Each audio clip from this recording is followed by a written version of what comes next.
Welcome to Decisive Point, a U.S. Army War College Press production featuring distinguished authors and contributors who get to the heart of the matter in national security affairs. The views and opinions expressed on this podcast are those of the podcast guests and are not necessarily those of the Department of the Army, the U.S. Army War College, or any other agency of the U.S. government. Decisive Point welcomes Dr. James R. McKay and Dr. Ali Dizboni, who co-authored Developing Strategic Lieutenants in the Canadian Army with Dr. H. Christian Breede and Dr. Pierre Jolicoeur. The article was published in the spring 2022 issue of Parameters. McKay is the current chair of war studies at the Royal Military College of Canada and was educated at Bishop's University, the Royal Military College of Canada, and King's College London. Dizboni is an associate professor and the current chair of the Military and Strategic Studies program at the Royal Military College of Canada. He received his Master of Science degree and PhD from the Université de Montréal in fields of political science and international relations.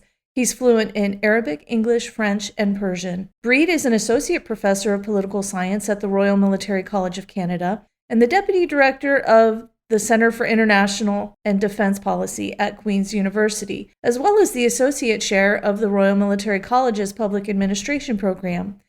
He holds a PhD in war studies from the Royal Military College of Canada and has published on the topics of foreign and security policy, with research focus on societal cohesion and technology. Jolicoeur is a professor of political science at the Royal Military College of Canada.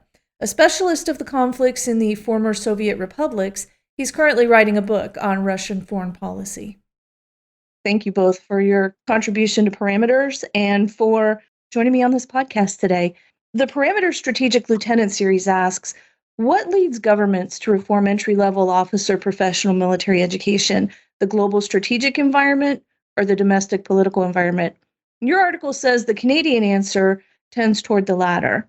So let's unpack this. Please tell us a little bit about the Canadian military education system.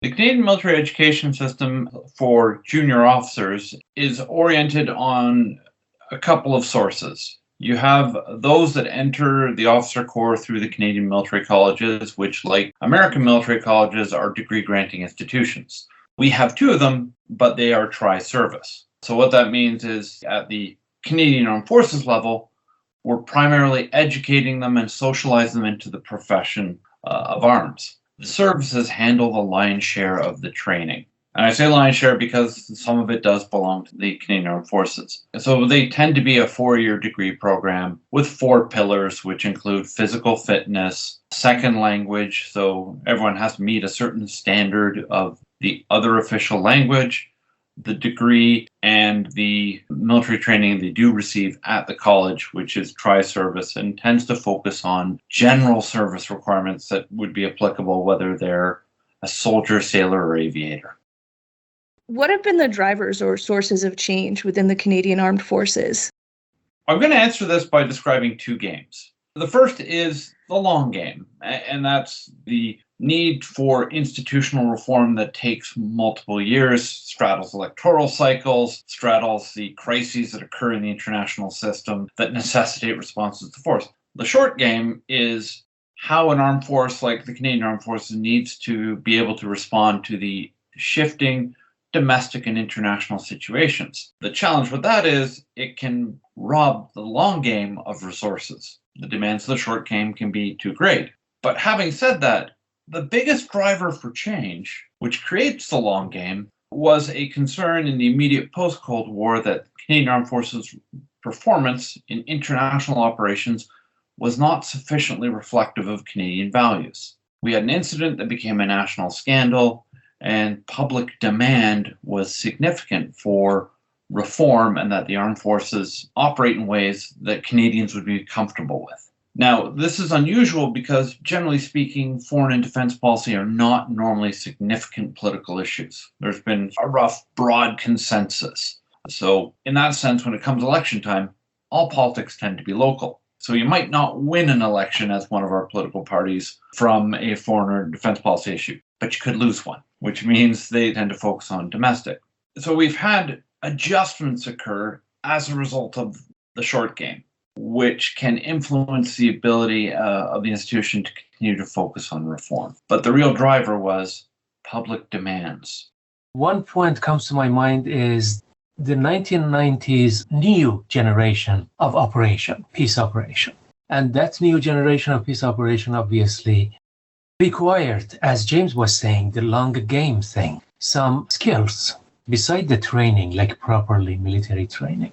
And those generation of peace operation, Balkans and other regions, which is a departure from the blue helmet and towards something new that Canadian Army and other NATO member countries needed to explore. So here comes in the long game concept, education component. What reforms have been carried out to date? Most germane to the education of junior officers and the Strategic Lieutenant Series, we created a single headquarters to oversee education, which tends to be in the hands of the Canadian Armed Forces as opposed to each and every service. While they have their PME institutions, the entry level and the upper year ones are equivalent of war colleges, and the senior staff colleges rest in the CAF's hands. Services still have their own. We went to an all-degreed officer corps. Minor exceptions, but right now the expectation is that commissioned officers will all have a university degree.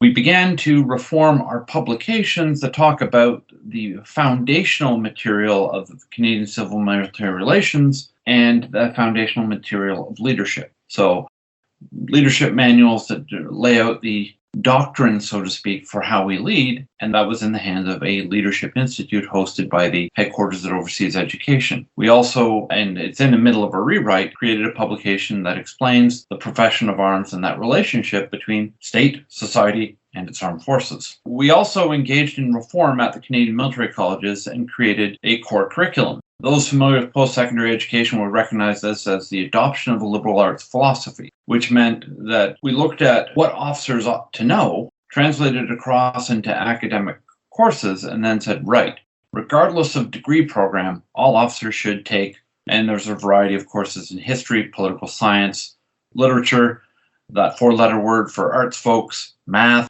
science, and psychology, and this is throughout the curriculum. And this is something that is also being refreshed within the college. Thank you, James and Ali. It was such a pleasure talking with you.